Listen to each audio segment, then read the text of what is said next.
Ovo je radio.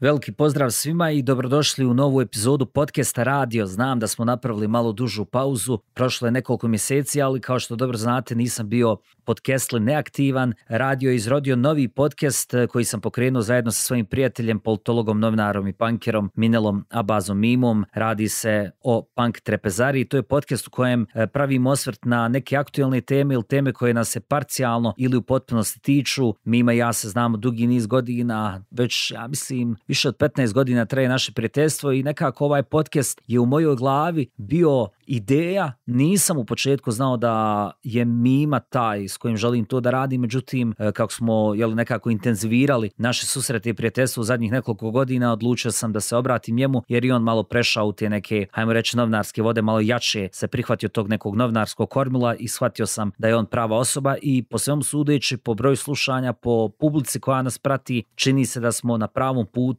da postanemo nešto čemu se radujete. Već sada možete poslušati 3 epizode, najnovija je objavljena jučer ili prekjučer, nisam siguran. Možete sve epizode kao i epizode podcasta Radio čuti na onaj koji kuca.com ili bilo gdje slušate podcaste, da li je to Spotify, Deezer ili imate neku svoju podcatcher aplikaciju, mi smo bukvalno bilo gdje. Vrijedi napomenuti prije nego što najavim svog današnjeg gosta da su prijatelji podcasta Punk Trepezarija i Radio, PiBrewery i Printmanija. Naravno, PiBrewery dobro poznata raja, jedna od nama najdražih kraft pivovara, iza čijeg nastanka stoji mladi punker Cane, inače nekadašnji vođa frontman grupe Spanish Flies. Njihove pive su super ukusne, pravi se sezonski u limitiranim količinama, brzo se rasprodaju jer svi voli da probaju Picasso, Utopiju, Cupida, Spidera ili neki drugi fantastični okus koji je trenutno aktuelan, a koji se kuha u kuhinji PiBreweryja. Pive možete naručiti na kućnu adresu na broj telefona 061 094 686, evo još jedan put 061 094 686, zatim na adresi pibrewery.company.site ili putem društvenih mreža na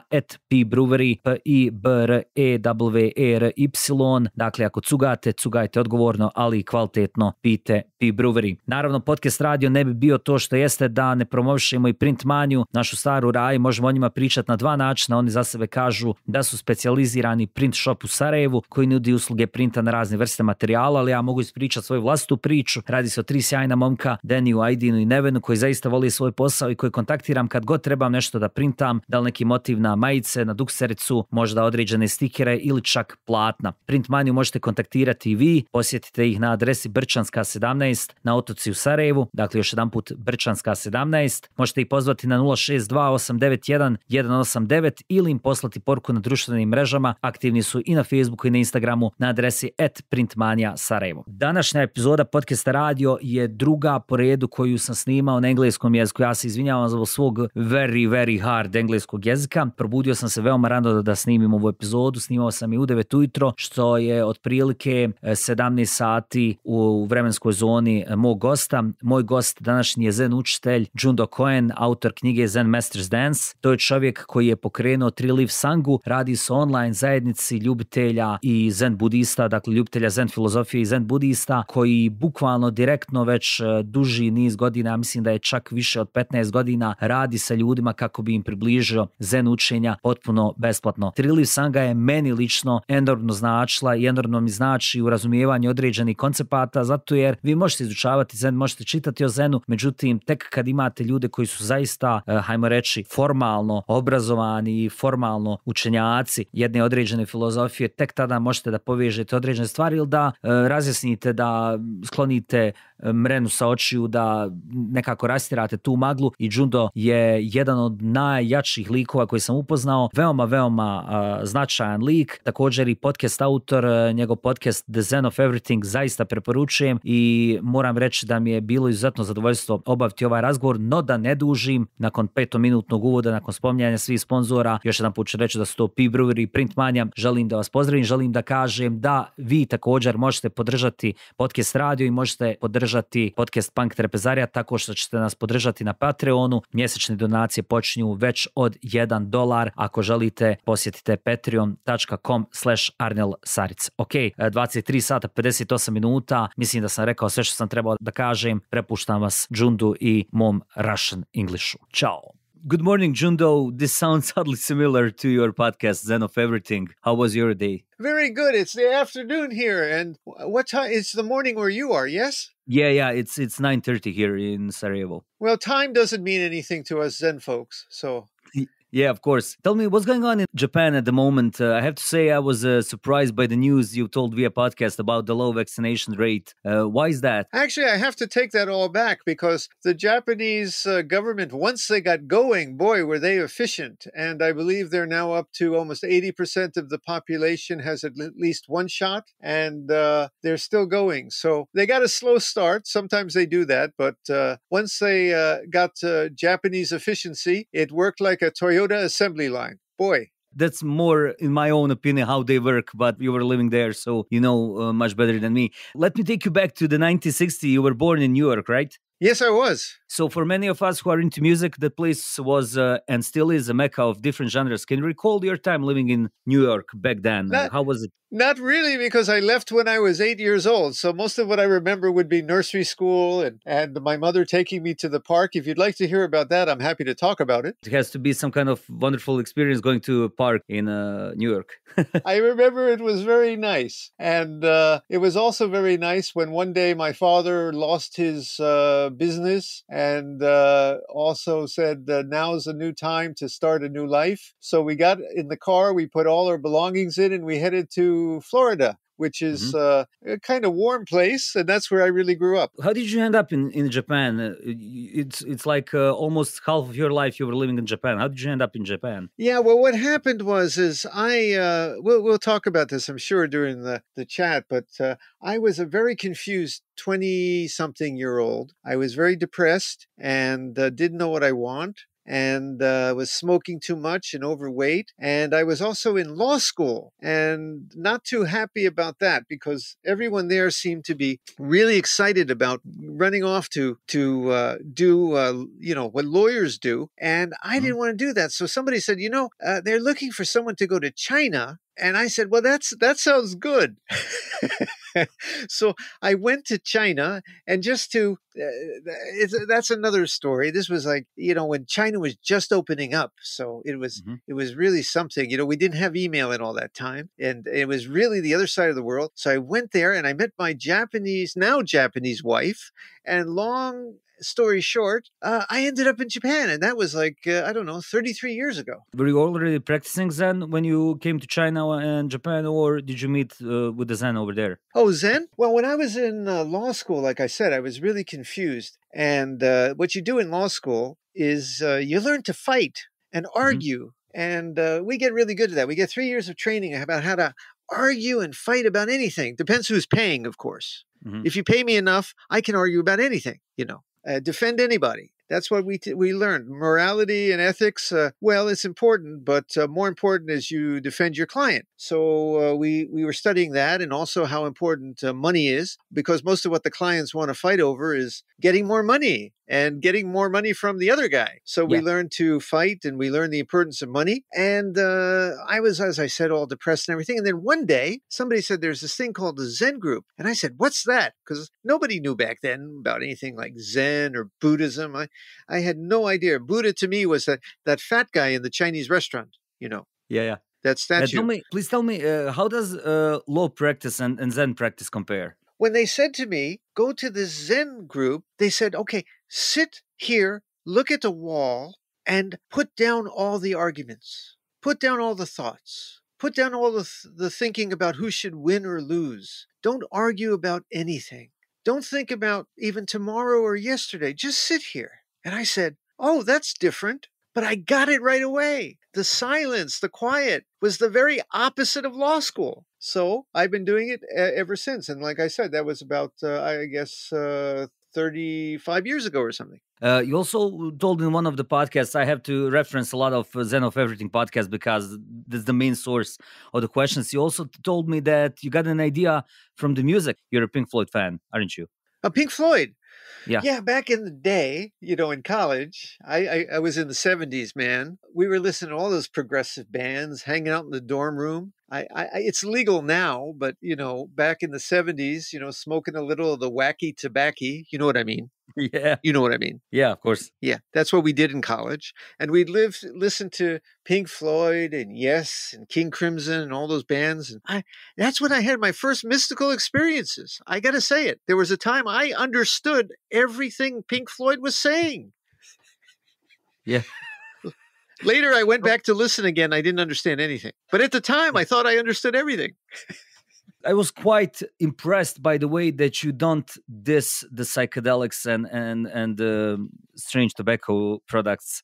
Do you advocate them in any way? No. Well, no. But let me put a footnote, okay? Okay.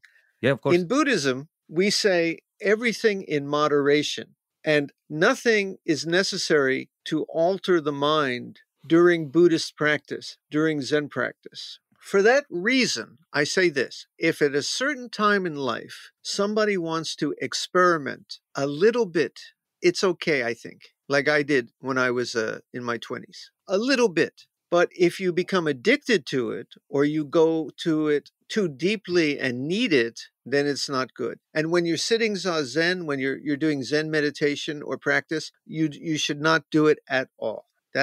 You shouldn't drink alcohol either, same way. Of course, you need a clean slate and clean mind to do zazen and everything. Do you think that maybe people experimenting with those kind of stuff and people doing zazen can come to the same conclusion about stuff? I think that there are many experiences you can have, what we call something like oneness, or the wholeness, the deep interconnection of life. And I think people find it in many ways, including many religions. There are many roads to get there. However, that's the easy part, or shall we say, that's only the first step. The really important part is how you bring it into your actual day-to-day life.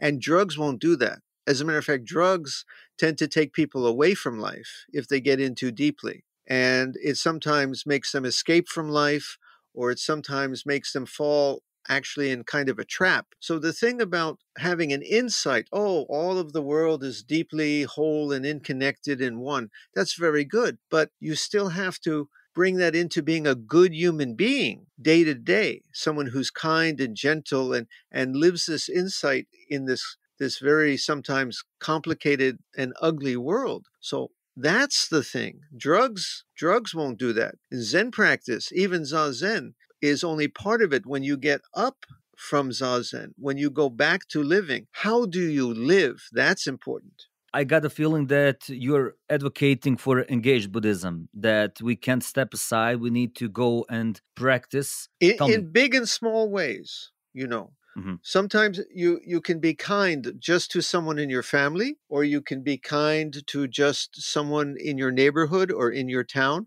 And sometimes we try to really bring peace and goodness into this world and change society. I think it's all important. Take us back to the beginning of Treeleaf Sangha. Was it the first one that implemented the always online concept, and how did it come to fruition? Yeah. Believe it or not, there was this day before the internet and podcasts and YouTube. You probably don't remember that. It was a long time ago. I do. You remember that? Yeah, I do. And, I do actually. I remember. Well, 56K modems with that screeching sound that were over the landline. That was the most modern thing when I was young. Oh yeah. I remember when actually the telephone plugged in the wall and we had to write letters to people. But anyway, that's long ago. It's about 200 years ago.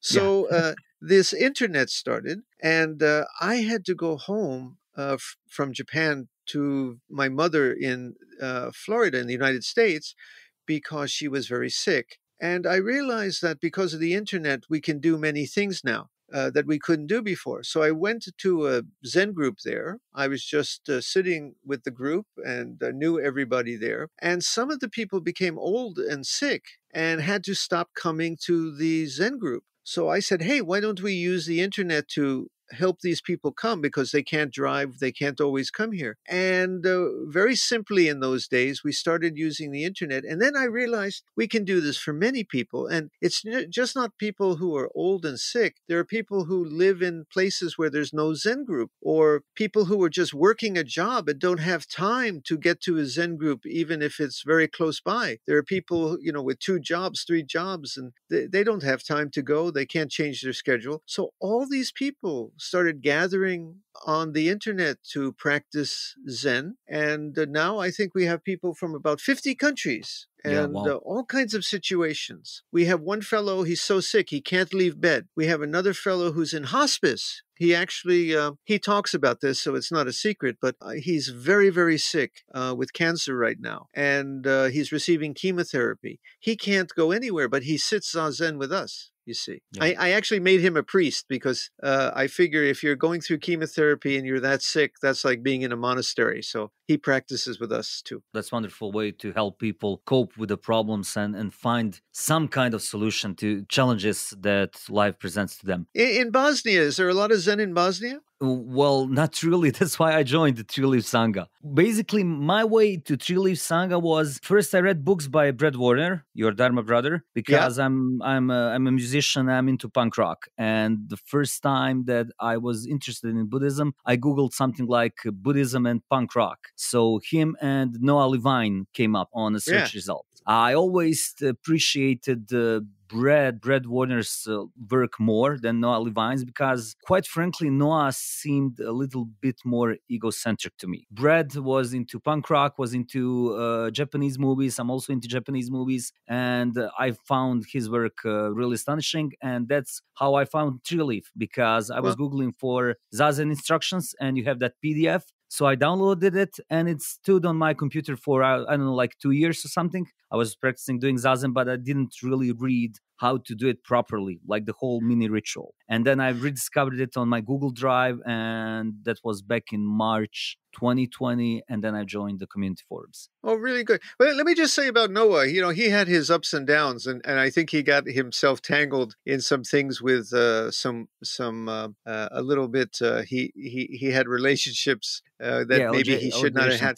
But I think he meant well. We got to, I think he's a good teacher. We have to be sometimes understanding. And Brad is also a wonderful, wonderful teacher. And I want to say, even though I was never a punk musician, back in the day, I did my share of stage dives. I've been to Dead Kennedys, man. Yeah, really? With Henry Rollins? Wow, cool. Yeah, no, I had a wild night with Henry Rollins one night in Orlando, Florida, but that's another story. Wow, that's the awesome story. Let's talk about that.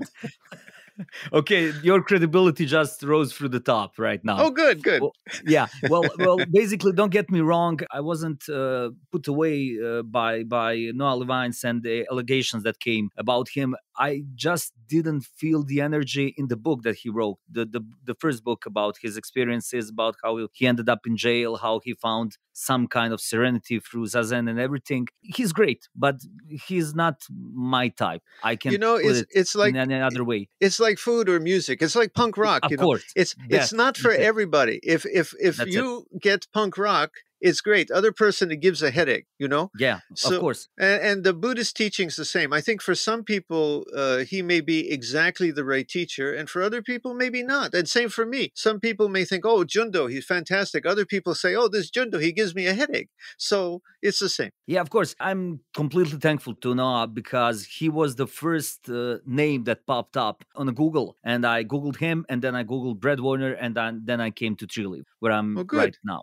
Yeah. Hopefully I'm not giving your listeners a headache. No. I'm going to edit it completely. I'm going to just leave this part with parting with Henry Rollins and going to Dead Kennedy's gigs.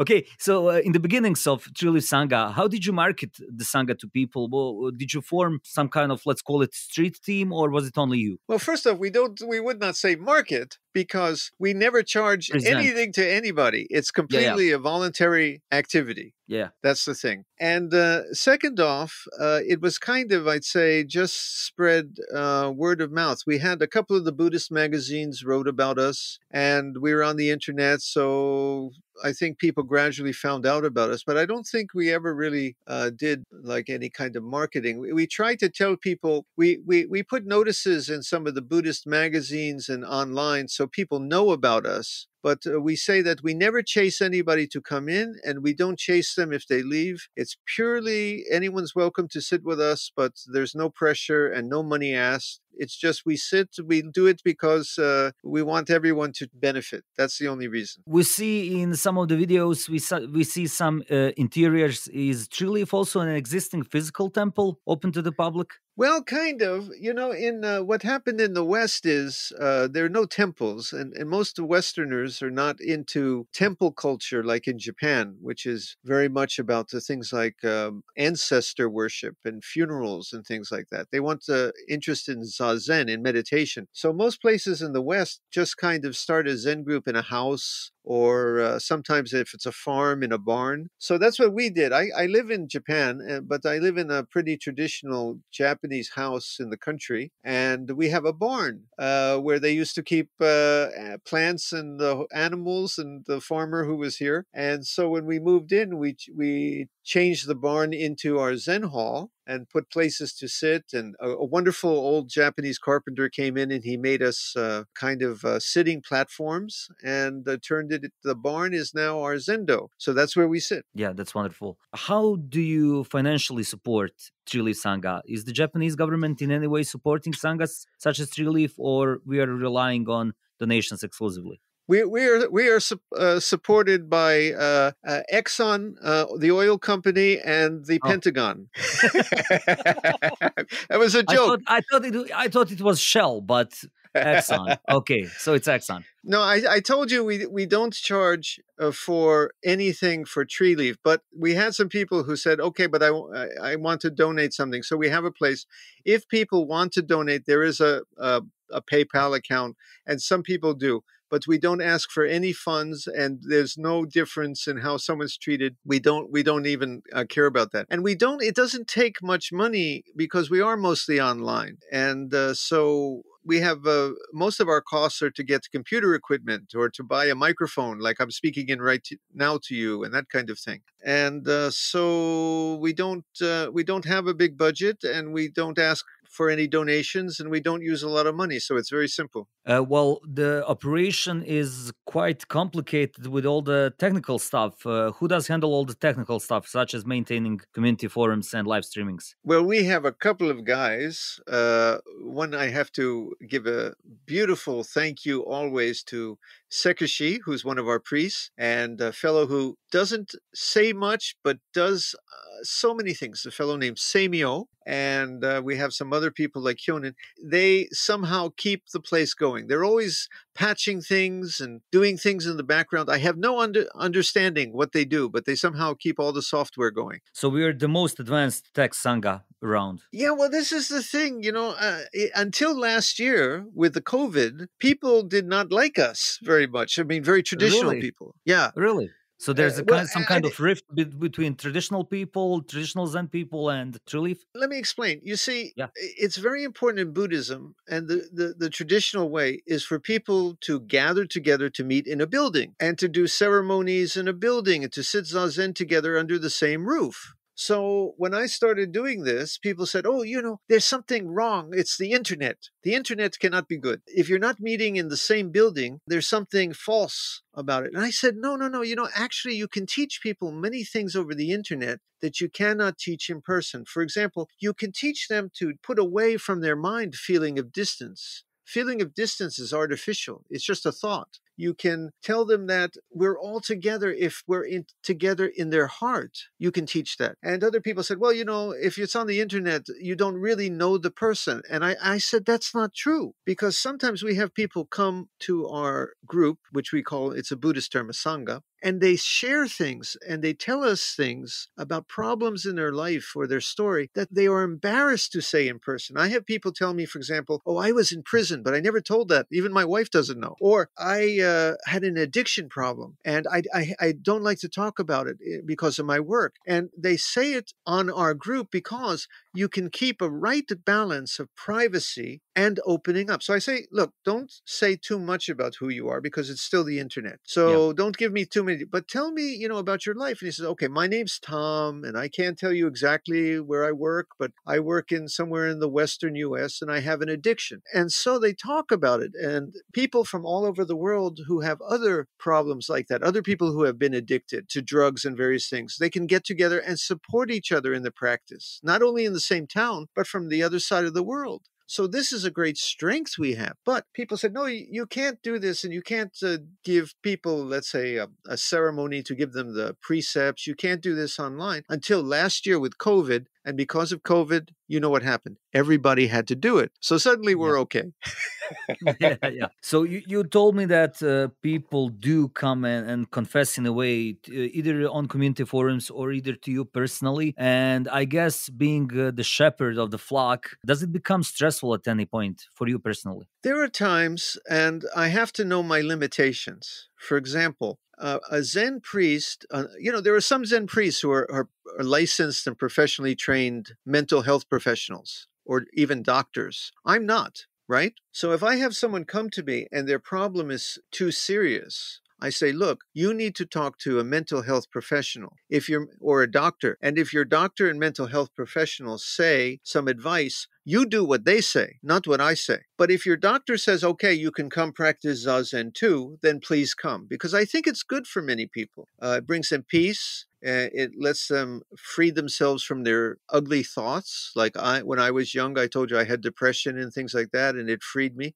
So I think it's good, but we have to know limitations. I'm not the doctor, so if someone comes to me with too serious a problem, I say, look, first, you need to talk to somebody. I can't help you. My joke is that if you have a bad tooth, you have to go to dentist. Zazen, my Zen meditation is not going to help you with your tooth. It will help you be at peace with your tooth, but you better see a dentist. That's basically the common sense that I was applauding in your vaccination episode on Zen of Everything, because you had people coming to you asking for chants against Corona, and you told them to go get vaccinated. Yeah, I'll chant for you all you want Corona, but go get vaccinated, please. As I said, I don't give medical advice, but I want everybody to get vaccinated, please. That's just common sense. Yeah. Wonderful common sense. Wonderful. And it's really great to see that kind of common sense in a public space. I need to get back to you personally. At what point did you decide becoming a Zen priest is something you need to do? So how do you become a Zen priest these days? I'd been practicing about 20, 25 years, and I was living in Japan, and my teacher was a wonderful fellow named Gudo Nishijima, also Brad Warner's teacher. Yeah. And Gudo was an unusual guy. He believed that we have to get out of the monastery. This is not just for priests who live in temples. So Gudo believed that it's for people who live in the world, and this is where he wanted to bring Buddhism. So he was a working man himself all his life. And later he became celibate. He said no sex for himself. He already at that point was married and had a daughter, Mm-hmm. So he said, I want the priests who are going to be out in the world. So I also was in the same situation of I had the family, I had the young children, I had a job. I could not go to a monastery, even if I want to. So after I'd known him for several years, he said one time, okay, why don't you become one of my teachers? Why don't you ordain? And so I did. But he believed in personal training with him and going to monastery or a temple for a short time, and then coming out and going back to your job and going back to your family, and then doing your Zen and your Buddhism with your family and with your job, making it all together. And I said, that's the right way for me. So that's how I became a priest. But is there any, can you tell us more about the formal way? Because I know you're a member of 2 associations of Soto Zen teachers in North America and Japan. What's the procedure? What's the situation? For example, if I want to, start a Zen temple in Sarajevo, how do I become ordained? How do I go through that kind of procedure? I think it's very important that someone who wants to be a priest has to have a good teacher for many reasons. Number one, a good teacher hopefully teaches you something good. but also a good teacher is kind of like a quality control. It is very easy, like anything. I could go out on the internet and just print out a certificate, Zen priest, and then I'm a Zen priest. But what do you know? What is your practice? There are many, many people in the spiritual world who just take a piece of cloth and put it over them like a bedsheet on their shoulder, and they say, I'm a guru. Be very careful. They just start a cult. You don't want that. If you find somebody, though, who has a respected teacher and their respected teacher authorizes them to be a priest, then you have some, a sign of that there's something real here. Okay, that's the first thing. So if you have a relationship with a teacher for many years, and finally that teacher makes you a priest and takes responsibility for you to give you training, and at the end of that training, after a few more years, it should not be quick. After a few more years, the teacher says, okay, now you're ready to be a teacher too. Then you have a ceremony called Shuke Tokudo, is for ordination, and then you have Dempo to give you Dharma transmission, and you're an independent teacher. And at that point, you hopefully know something and have some experience, and you can have your own students, and that's what I did. And then, like I said, the Soto Zen Buddhist Association in America tries to be the association of all the authorized Zen teachers in North America, but also they have teachers in Europe and other places. So I'm a member of that. That was my path. As far as I can tell, the Treeleaf has two transmitted priests beside you. It's Shokai and Kyonin, and also a bunch of priests in training. So this basically only demonstrates what you said about you need to take it slow. Yes. Even in that case, I say I don't talk about ordination with someone until I've really known them through the community for, 4 years, 5 years, something like that. But then when they get ordained, that should also be slow. We take many months, think about it. Are you sure? Read about it. Change your mind is okay. Then they get ordained. That's not the end. That's the beginning. Yeah. Because from then, they must learn something about our practices and our history and our traditions, because their job now is to pass this on and help other people. So it's like a white belt in karate, going to a black belt. But when you get the black belt, then people say it's also just beginner. It never is. You're always beginner, Yeah, you're always chasing it. You never reach the destination. Is the path? No, the you're always at the destination. You just don't know it, but we need to keep going. Yeah. Well, that one is more precise. Okay, tell me something that people, if they visit Treeleaf community forums, they will see that there's also a session of Jukai, which means taking the precepts, right? Right. Okay, when do people, in your own opinion, what's the sign that they should take the precepts and become formally Zen Buddhists? Well, it's whenever it resonates with them. And really in our tradition, it can be any time. I do ask people to take it a few months. We take it a little slow, even though it should be any time it's right for you. Even you're new to Buddhism, that's not what's important. But still, people take a few months. Okay, really study a little bit about what are the precepts? What does it mean to try not to kill? What does it mean to try not to steal, for example? Also, we sew kind of Buddhist robe called a raksu, which we use during the ceremony. It's kind of, one thing is about the sewing of the raksu. It's a beautiful practice. That's one reason we have people do it. But they also learn a lot in this. First off, if they really want jukai, they should try to do this practice and sew, even if they've never sewn something before. It's not that hard. It takes a few weeks to sew a raksu. But they also make mistakes. And they learn, okay, life is like sewing a raksu. We make mistakes. So how do you handle the mistake? And at the end of sewing the raksu and studying the precepts, then once a year we have a ceremony. But I often tell people, the ceremony is not important. The ceremony is a party to celebrate. What's important is living the precepts every day, even if you ceremony or no ceremony. Trying to be a gentle person, just to be a gentle person. Yeah, of course. Not to cause harm as best you can. That's the real meaning of taking the precepts, not some ceremony. Of course. Let's go to your Book accomplishments. Wisdom Publications published your book, Zen Master's Dance, in 2020. Was it challenging for you to interpret Dogen in this format?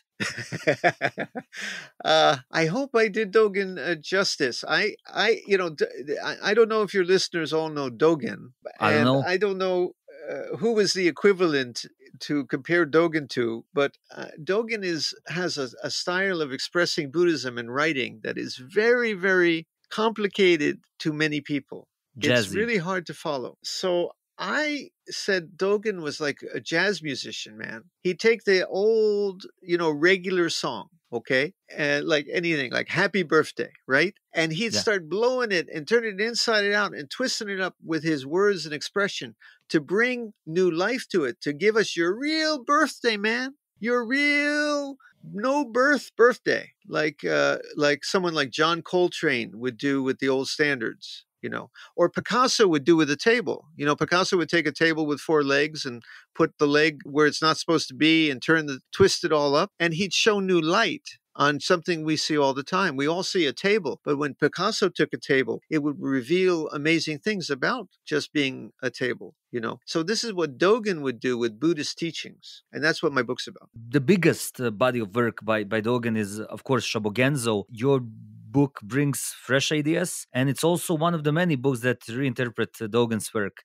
Tell me, at what point should people start reading Shobogenzo? Is it smarter enough to read books, for example, to read Zen Master's Dance and then to read Shobogenzo, or to read it side by side? Should lay people read Shobogenzo at all? Can we understand it? Yeah, no. I think people should read Shobogenzo. I don't know if it's the first thing people should read when they're just getting into Zen practice, because to tell you the truth, it's going to be like picking up a computer manual if you've never done programming. I mean, it's just not something to do without a little introduction. So I think people should go to a Zen group and learn, first off, how to sit Zazen meditation. And they should learn the basics of Buddhist and Zen, shall we say, teachings and philosophy, and what we have to say about many, many things, about the fact that all things are impermanent, what it means when we talk about things like emptiness and no self, and all the 4 noble truths, all these wonderful teachings, and what it means in Zen, and a little bit about our history and our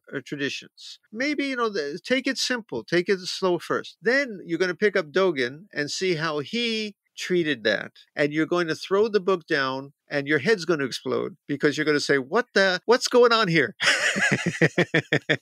That's how I felt. That's how I felt. Then you pick up, not only, I want to say, not my book, there are some classics about Dogen. Anything by Okamura Roshi, like Realizing Genjo Koan. Wonderful introduction to Dogen. There are so many other books I could mention. But yeah, then you pick up my book too. And then you go back to Dogen, and then you go, oh, okay, maybe I hear this man. Maybe I can make out what the jazz musician's doing here. And so that's what I recommend. Dogen should not be missed, but maybe not right at the beginning. I'm gonna list Okamura Roshi in the podcast description as a suggestion. Can you suggest us maybe 2 more books that are beginner friendly about Soto Zen or Zen in particular? Yeah, there's a Zen priest, Taigen. Well, do you want books that are just basic introductions to Zen, or introductions to Dogen? Whatever you consider people should benefit from, considering Zen or Dogen, whatever you want. Okay, well, just introductions to Zen. There's a wonderful book by Fisher Roshi and Susan Moon, called, easy to remember, What is Zen? ? That's the title of the book. And that's just very good. There's a book with a silly name, but it's actually a wonderful book. First one is called Buddhism for Dummies, which is actually just it's a great general introduction to Buddhism of all different types, because believe it or not, the Tibetan Buddhism and the Dalai Lama and the Zen Buddhism and the Buddhism that's in Thailand, it's the same, but it's very different. Very different. You know, Buddhism is not all the same, even though at the heart, I like to say the heart is the same, but there are many, many different flavors. And even Zen has many different flavors of Zen. I'm a Soto Zen priest, but I'm a Soto Zen priest kind of modern and from America. And if you go to places like China or Korea, it's also Zen, but it's a little bit different. And I'm a Soto priest. There are Rinzai Zen priests. You know, what's the difference? So there's a book called A Simple Guide to Zen Buddhism by Diana St. Ruth. Very good book. Very good book. And if you want to get into Soto Zen, I recommend the classic Zen Mind, Beginner's Mind by Suzuki Roshi, Shunryu Suzuki Roshi,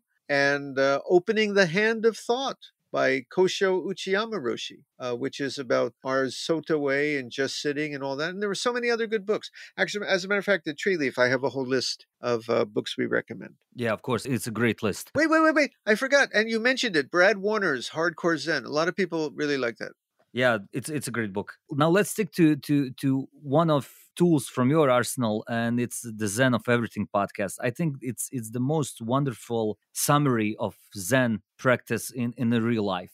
How did you end up with Kirk on the line and started doing the podcasting? Well, Kirk is just a wonderful guy who just puts up with me because, as you discovered today, the microphone's always not working or the camera's something's wrong. So he's very patient, just like you were today when I was 20 minutes late. Kirk said, why don't we do this? So we just sat down and started talking, and we pick a different theme. But I kind of like to breathe common sense and realism into Buddhism. My big theme, if I was to sum it up in one sentence, is people have such a romantic, idealized view of what it means to do this practice, or what does it mean to be a Buddhist or Buddhist monk, or even what is the Buddha? I have a very down-to-earth image of what the Buddha is, not someone who has light shooting out of their eyes and they're flying in the sky. That's not my Buddha. My Buddha was a human being. So I say our practice is about being a good human being, but here's the footnote. Ask me what the footnote is. What's the footnote? Okay. Oh my God, I did the Kirk thing. Yes, you did the Kirk thing. I got you. The footnote is, to live a good, ordinary life is truly wondrous and a miracle and boundless, and is a Buddha come to life. We see it two different ways. You know, sometimes think I have to live some kind of cosmic way. I'm saying if you live as a human being, being alive, breathing air in this world, and being gentle and good, you're bringing Buddha to life. You are a living Buddha, you see. So that's the flavor I try to bring to the podcast. It's a wonderful one. I have to say it's a wonderful one, and I'm always recommending. I'm trying to stay away from preaching Zen, from recommending Zen to people, because I don't like to preach, but I always take the Zen of Everything, and if the topic is interesting for a particular person, I'm sending the link, because I think it's the most viable and the most fun way you guys are reinterpreting and positioning Zen in everyday life. And I really do love it. What's the best way to promote Zen ideas besides sharing podcasts to people? Oh, well, you know, sometimes I have people come and they say, oh, you know, my mother, she's, for example, a very religious Christian. She doesn't approve of what I'm doing. Or I work in a place and the other people, they're not Buddhist. And I don't feel comfortable. I don't want to talk about my Buddhism. Or if I did, they wouldn't understand. I say, oh, well, you don't have to. That's not, no. You know what you should do for your mother? Be a good child. You know, sometimes people say, oh, but she wants me to go to the church for Christmas. What should I do? I said, go to the church. Make your mother happy. You know, Buddhism is about being kind to people. It doesn't matter that we have to prove to everyone we're Buddhist, wear beads, you know, not go to the Christian church. That's not the enemy, you know. Go, make your mom happy, make it your friends. Be a good friend to your friend. Show them that you're dependable. I had someone who came to me and I said, my wife, she didn't approve of my Buddhism at all. But she approved of one thing. I said, what's that? She said, before I was sad, miserable, and angry. And now I'm not so sad, miserable, and angry as before. And I'm a better husband. So my wife kind of likes my Buddhism. I said, good. That's all you need to do. Yeah. But is there any kind of limit of how much we need to give ourselves to other people? Is there any kind of break that we need to do? You know, this is where I told you in the podcast, we take a kind of middle way on all things. You have to, how to say, give to other people, but you also have to give to yourself. So we find, how to say, a middle way. Sometimes just go and be quiet and silent. But sometimes if you're asked too much, you do have to say no. I can't give you a time when it's the right time. You just have to know. For example, we had someone come to us in the Sangha and they needed help. And so we gave them help. And then they came back 3 days later and they wanted more help. And we gave them a little more. But then they came back again. And I had to say to them, at this point, you need to help yourself a little. We give you some help, but what are you doing? And they didn't come back after that. You have to draw a line and say, you know, people have to be responsible for yourself. So if your mother comes to you and says, okay, would you go to church with me? No problem, Mom. And then if she says to me, but will you get rid of all those Buddha statues in your house? Well, I have to think about that. Maybe when she comes over, I hide them. That's okay. But then she says, well, wait a second. I want you absolutely to raise your children in the Christian and never mention Buddha. I said, no, I'm not going to do that, Mom. Sorry. That's too much for me. So I can't say where the line is, but we all have to make a line where too much is too much. I have to say it like this. Okay, Roshi, so where do we go from here? I don't know. Your show.